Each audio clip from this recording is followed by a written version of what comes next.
Hi everyone. So today's topic of our discussion is gout. So what is gout? Gout is actually the deposition of the uric crystals at one or more joints. तो primarily आपको क्या मिलेगा, क्योंकि uric acid का level बहुत ज़्यादा बढ़ गया है, इस वजह से वहाँ पर हाइपर यूरिसीमिया हो जाएगा. ब्लड के अंदर यूरिक एसिड का level will be more and which will lead to the deposition of the uric crystals at the different joints. So why there is uric acid deposition? It can be because of the hereditary, because कोई drug आपने जैसे thyroid जैसे drug आपने use करे हैं, renal failure में patient है, obese है पेशेंट, एल्कोहल कंजप्शन वाला पेशेंट है, सोराइसिस वाला पेशेंट, ऑर्गन ट्रांसप्लांटेशन वाला, सर्जरी वाला या ट्रॉमा वाला पेशेंट है. There will be cell injury and protein destruction, उसकी वजह से वहाँ पर प्यूरिन्स का लेवल इंक्रीज हो जाता है. Also in the cancer patient there will be presence of hyperuricemia, again because वहाँ पे भी एपोप्टोसिस हो रहा है, सेल डिवीजन हो रहा है, सेल डेथ हो रही है, तो बहुत सारा प्यूरिन एक्यूमुलेट हो रहा है and purine through its pathway will lead to the formation of the xanthine and that xanthine इकट्ठा हो जाएगा एंड यूरिक एसिड बनाएगा and that uric acid will be stored at the different joints. So there will be precipitation of the uric crystals at the level of the joints because of the cell injury. उसकी वजह से complement activation हो जाएगा और जो neutrophils हैं उसका chemotaxis हो जाएगा and it will finally lead to the phagocytosis by the neutrophils and it will release the different inflammatory mediators. या वहाँ पे enzyme release हो जाएंगे या prostaglandin leukotriene secrete हो सकता है या interleukins TNF alpha कुछ भी ऐसा release हो सकता है which will lead to the inflammation and the pain at the level of the joints. So these are the things which happen in the patient of gout. So after the protein destruction there will be presence of the purines and उसकी वजह से hypoxanthine बन जाता है which will get converted into the xanthine in the presence of xanthine oxidase enzyme. फिर दोबारा xanthine oxidase will work and it will lead to the formation of the uric acid.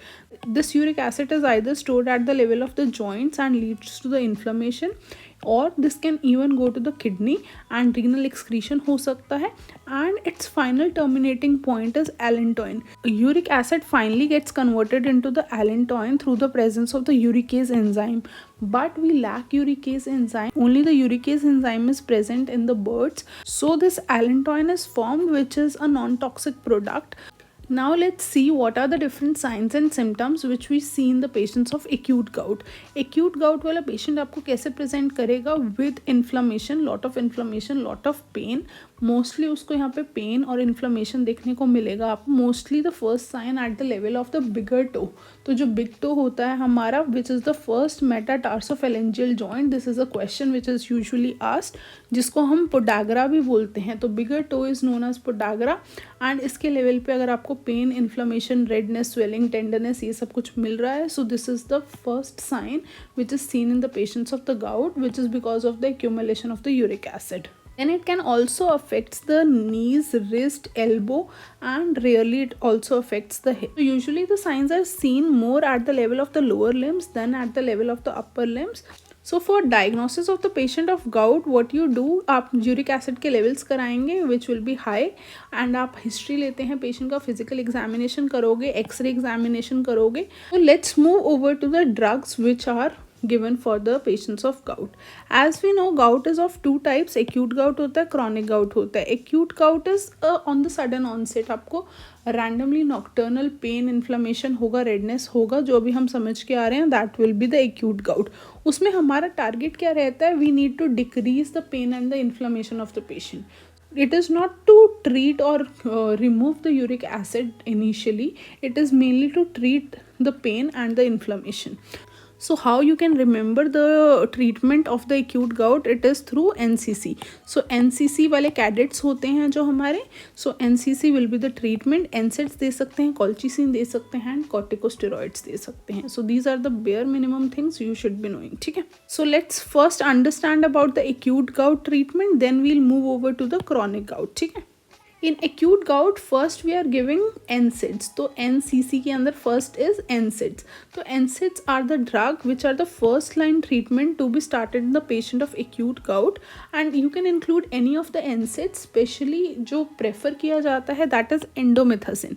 So if it is in the choice question के अंदर तो endomethacin you will mark the answer, then piroxicam, naproxen, एटोरिकॉक्सिब कुछ भी दे सकते हो, but कौन से NSAIDs नहीं देने हैं इस पे भी आपसे क्वेश्चन पूछा जा सकता है।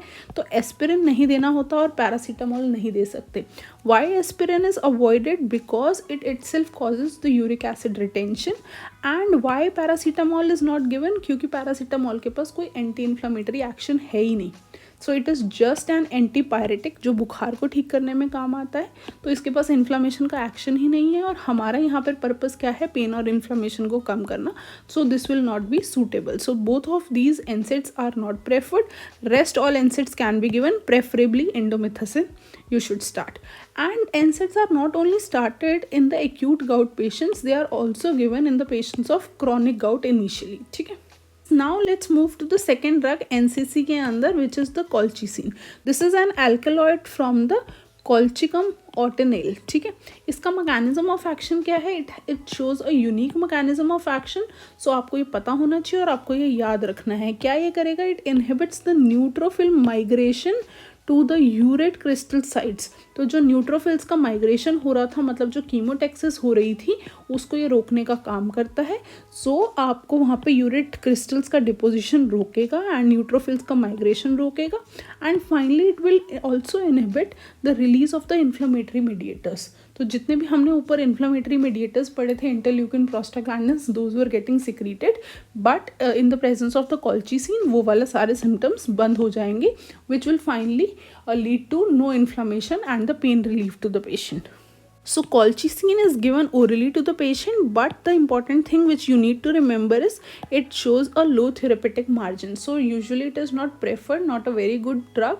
अगर इतना अच्छा mechanism of action था तो हम NSAID पे start नहीं करते, but we usually in the acute gout we start the patient on NSAID, and then if not responding to NSAID, then we move to the colchicine because it shows the low therapeutic margin.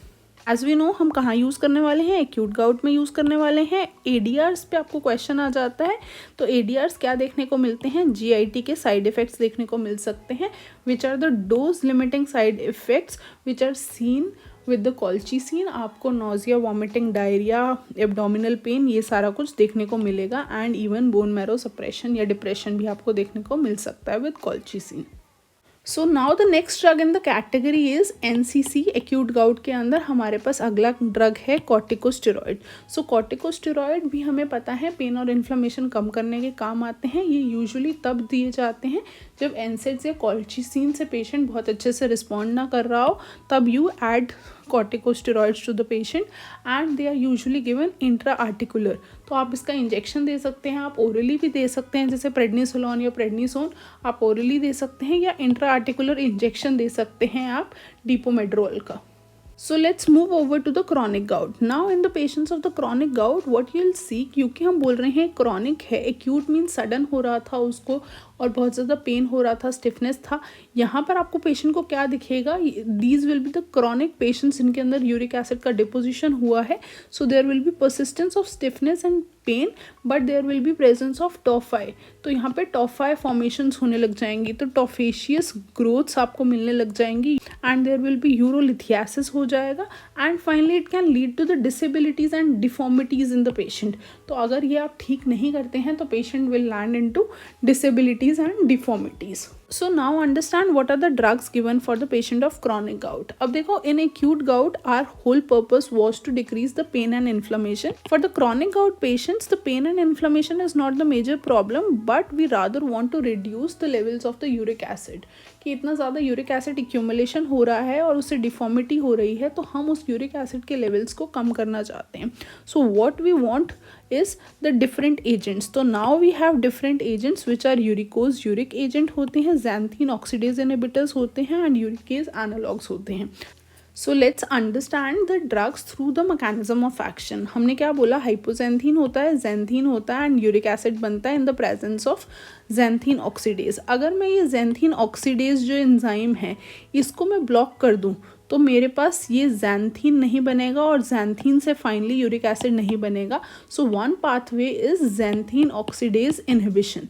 जो हमने समझा, तो xanthine oxidase inhibition में हमारे पास कौन से drugs हैं? We have 2 drugs in this category which are allopurinol and febuxostat. So these 2 drugs, या एलोप्यूरिनॉल का ही भाई है oxypurinol and febuxostat. So these 2-3 drugs are in the category of xanthine oxidase inhibitor. Now the next thing is, जब हमारा uric acid बन जाता है तो हम उसका किडनी के लेवल पे भी एक्सक्रीशन करा सकते हैं. तो अगर किडनी से हमें यूरिक एसिड बाहर निकालना है तो उसके लिए हमारे पास यूरिकोज यूरिक एजेंट हैं. These are BPSL. They'll help in passing the uric acid through the urine. So these are the drugs. Now the third mechanism is, in our body we know कि हम allantoin नहीं बना सकते. तो हमारी body में ये एलेंटॉइन नहीं बनता. हमारे पास ये एंजाइम नहीं थी, तो हमने ये एंजाइम रिकॉम्बिनेंट टेक्नोलॉजी के थ्रू बना ली. And we have few drugs which act at this level and easily removable होता है, तो एलेंटॉइन में भी हम कन्वर्ट कर सकते हैं. So this is the treatment for the chronic gout patient. Let's understand about the xanthine oxidase inhibitors. So first drug in this category is allopurinol. Allopurinol क्या है? ये similar to hypoxanthine होता है. तो यहाँ पे xanthine oxidase allopurinol की presence में alloxanthine में बनता है, ऐसे ही hypoxanthine xanthine और uric acid में बन रहा था. We have competitively used this particular drug जिससे xanthine oxidase के लेवल पे काम करेगा और uric acid की formation को रोकेगा. So important thing to know about the allopurinol कि हम इसको ओरली देते हैं. क्रॉनिक गाउट के पेशेंट में दिया जाता है. Very important first drug in the patients of chronic gout. Then the second thing is, it also is used for kala azar patients. तो काला आज़ार पेशेंट्स के लिए भी आप एलोप्यूरिनॉल देते हैं, या वहाँ पर दे सकते हैं जहाँ पर भी हाइपर यूरिसीमिया है. तो जहाँ पे भी यूरिक एसिड का लेवल हमारे ब्लड के अंदर बढ़ा हुआ है, उन कंडीशंस के अंदर आप यूरिक एसिड का लेवल कम करने के लिए दे सकते हैं. जैसे कहाँ पे हो सकता है? ट्यूमर लाइसिस सिंड्रोम के अंदर, लीश-न्यान सिंड्रोम या ऑर्गन ट्रांसप्लांट. क्यों होगा? क्योंकि ट्यूमर लाइसिस सिंड्रोम या कैंसर वाले जो पेशेंट्स होते हैं, इनके अंदर प्यूरिन्स का या फिर ट्यूमर का लाइसिस हो जाएगा. बहुत ज़्यादा सेल्स टूटेंगे. सेल्स टूटने की वजह से वहाँ पे प्यूरिन का डिपोजिशन हो जाएगा या मेटाबॉलिज्म हो जाएगा, which will lead to hyperuricemia. तो आपका यूरिक एसिड का लेवल बढ़ जाएगा. तो उन सारी जगह पे आप एलोप्यूरिनॉल जैसा ड्रग स्टार्ट कर सकते हैं. एडवर्स ड्रग रिएक्शंस आपको क्या देखने को मिलेंगे? फीवर, रैश, मलेस, ये सब तो देखने को मिलेगा ही मिलेगा. Very important and the rare side effect which is seen in the patients of the allopurinol is DRESS syndrome देखने को मिलता है एंड स्टीवन जॉनसन सिंड्रोम देखने को मिलता है. You can also get an MCQ on this कि Steven Johnson syndrome is associated with allopurinol and the DRESS syndrome is also associated with allopurinol. आपको एक और रेयर साइड इफेक्ट देखने को मिल सकता है which is aortic acid urea. वो क्यों देखने को मिलेगा? बिकॉज ऑर्टिडाइलेट डीकार्बोक्सिलेट एक एंजाइम है जिसको एलोप्यूरिनॉल ब्लॉक कर देगा, जिसकी वजह से आपको ये एसिड यूरिया देखने को मिल सकता है. Now the drug interactions to remember with allopurinol is, ये प्रोलॉन्ग कर देता है half life and it leads to the toxicity किनकी? Of the coumarin, of the cyclosporine and azathioprine. तो इन 3 ड्रग्स के साथ इसका इंट्रैक्शन देखने को मिलता है. द अदर ड्रग या other analogue of allopurinol is oxypurinol. तो ऑक्सीप्यूरिनॉल क्या है? This is an orphan drug. Orphan drug का क्या मतलब? जो एक रेयर डिजीज के लिए यूज़ किया जाता है. हम कब यूज़ करते हैं? जब कोई क्रॉनिक गाउट का पेशेंट होता है एंड उसको एलोप्यूरिनॉल की हाइपर सेंसिटिविटी होती है, then you can switch the patient from allopurinol to oxypurinol. Okay. Second drug in the category of xanthine oxidase inhibitor is febuxostat. तो फिबॉक्सो के अंदर एक्सो है. XO is xanthine oxidase. Stat मतलब उसने उसका stasis करा दिया, तो मतलब इनहिबिशन करा दिया. तो xanthine oxidase inhibitor फिबॉक्सोस्टेट.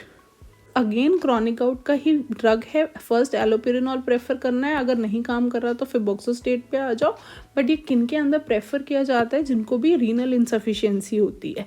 But rare side effect इसका देखने को क्या मिलता है कि इंक्रीज कार्डियोवैस्कुलर रिस्क करा सकता है, या फिर क्योंकि ये xanthine ऑक्सीडेज का इनहिबिशन कराएगा तो xanthine स्टोन्स एक्यूमुलेशन हो सकते हैं.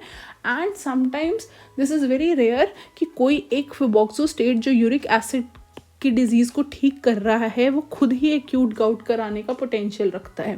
That is the reason why आप इसको अकेले नहीं देते हैं and you initially start the patient with NSAIDs and colchicine to prevent the acute gout. The drug interaction with the febuxostat it inhibits the metabolism of azathioprine and 6-mercaptopurine, which can lead to the toxicity. So now we have completed कि hypoxanthine था, जेंथीन oxidase था, फिर यहाँ पे xanthine बना and then in the presence of xanthine oxidase uric acid बना.